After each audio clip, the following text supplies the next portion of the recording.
Salut, salut! Aujourd'hui, une nouvelle figurine 12 pouces.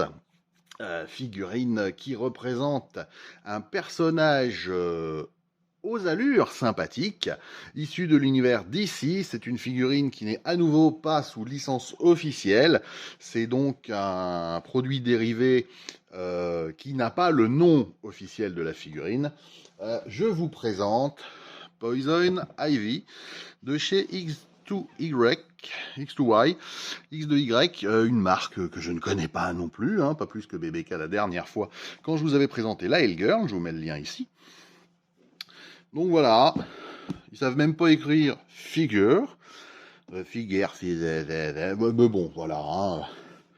Nous avons au dos des photos du produit fini. Attention, il faut vraiment avoir plus de 15 ans pour faire quelque chose avec ça. Les yeux peuvent bouger. Très bien. Je vous en avais parlé d'ailleurs sur la vidéo, si ma mémoire est bonne, au 1/12e de Snail Shell, dont je vous avais fait un premier déballage, une review détaillée. Je vous mets le lien également par là. Et on va regarder. Donc la photo est plutôt pas mal. Pour ceux qui aiment Poison Ivy, rien que la boîte, quelque part, vaut le coup. Voilà. Bon, c'est une belle rouquine. Et dedans, qu'est-ce qu'on a dedans? Je vais monter un peu ça. Voilà. Parce que la boîte est plus haute que certaines autres. Nous avons donc, à nouveau, une fille avec un sac sur la tête. Voilà. Donc, comme on peut voir, ce sont des cheveux entre guillemets naturels, non sculptés. Et on a un corps donc dit seamless, donc sans joint apparent, à part au niveau des mains et des chevilles, puisqu'on peut lui changer les mains. Voilà, on a une paire de mains supplémentaires et une paire de pieds, donc façon talon haut. Il n'y a pas de chaussures prévues, mais enfin voilà. Il y a tout un plastique à l'intérieur. On est sur un peu comme sur un body un peu TBL, donc TB League. Voilà. Donc vous voyez, c'est plutôt pas mal. Là, on a l'impression de voir Scarlett Johansson vu comme ça, c'est-à-dire sans expression, mais ça peut, rien qu'en relâchant les cheveux, ce que je ne ferai pas tout de suite, ça peut déjà s'améliorer. Il faut la coiffer, donc il faut passer du temps, humidifier, sécher, mettre en forme. Voilà, il y a du pour et du contre sur ce type de cheveux, mais au moins, on peut faire ce qu'on veut avec mes cheveux. Donc le body seamless, ça a quand même des avantages. Voilà, on peut conserver entre guillemets des courbes naturelles, alors que sur les bodys articulés classiques, ma foi, on n'a pas cette possibilité-là, puisque les articulations font des bosses en tournant sur la plupart des marques de body.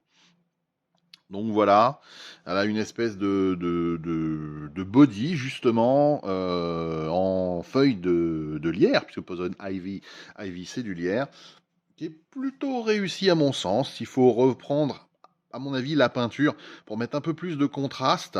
Elle est sur un corps TB League, j'ai envie de dire big breast, big boobs. Bon, on n'aime pas, peu importe, c'est comme ça, c'est la figurine, on va pas la changer, et le reste est moulé dessus, donc voilà. Alors on peut l'enlever, mais bonjour, il faut tout détruire, c'est même pas la peine. Enfin, moi je m'amuserai pas à ça, je suis pas là pour regarder un corps de femme à poil en figurine. Je la remets à l'intérieur de sa boîte. Donc voilà une liane avec des épines. Voilà, donc des épines qui font pas mal, mais des épines quand même. Nous avons ici de quoi masquer la jonction au niveau du poignet ou du coude, que sais-je. Ça doit être au niveau du poignet, vu la finesse. Donc pareil, pour moi, il faut reprendre un peu la peinture, vous voyez, pour rajouter un peu de nuance. Là, c'est trop... Ils ont essayé, ils ont fait un petit jus en fait qu'on voit, mais pour moi ça mériterait. Les feuilles sont un peu plus, sont moins uniformes que ça. Voilà. Si on va dans le détail, là on a la même chose pour les jambes. Donc, vous voyez.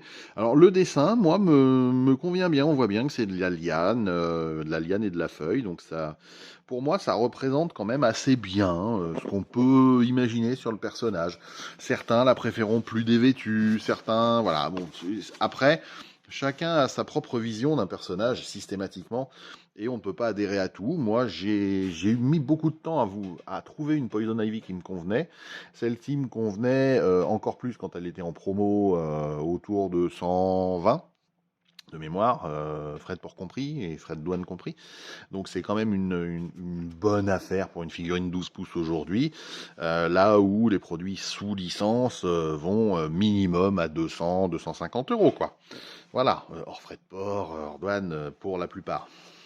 Ici, on a donc de quoi faire encore un décor avec une petite plante qui a faim. Donc ils ont quand même fait un vernis brillant à l'intérieur de la gueule. Il y a plein d'yeux, vous voyez, donc je pense que ça c'est censé aller sur les épaules de la demoiselle, sur les épaules et sur la taille. Faut avouer que c'est pas mal, c'est pas mal. On pourrait avoir à redire, mais pour un produit comme ça de base entre guillemets, moi je trouve ça assez réussi. Et on a à nouveau donc des lianes, vous voyez.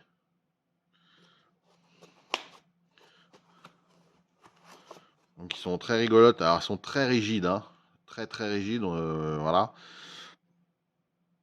Et qui sont quand même assez bien peintes, je trouve. Là au moins il y a de la nuance, vous voyez, on a plusieurs verts, et ben il aurait fallu faire ça, à mon sens, sur le reste. Alors sachant que ces lianes se mettent sur la grande bestiole, si je puis dire. Et là on a des fleurs, donc qui viennent se mettre entre guillemets en corset. Voilà, on peut lui mettre une espèce de jupe. Ça, c'est une jupe en fait qu'on peut lui mettre au niveau de la taille. Bon, on fait pas, on n'aime pas. C'est une possibilité, donc pourquoi ne pas l'exploiter et regarder ce que ça donne. J'espère en tout cas que vous avez apprécié découvrir ce modèle que vous ne connaissiez peut-être pas. Il y en aura plein d'autres sur la chaîne. N'hésitez pas à vous abonner si ça vous a plu ou si ça vous a pas plu. Et moi je vous dis à très bientôt. Ciao ciao!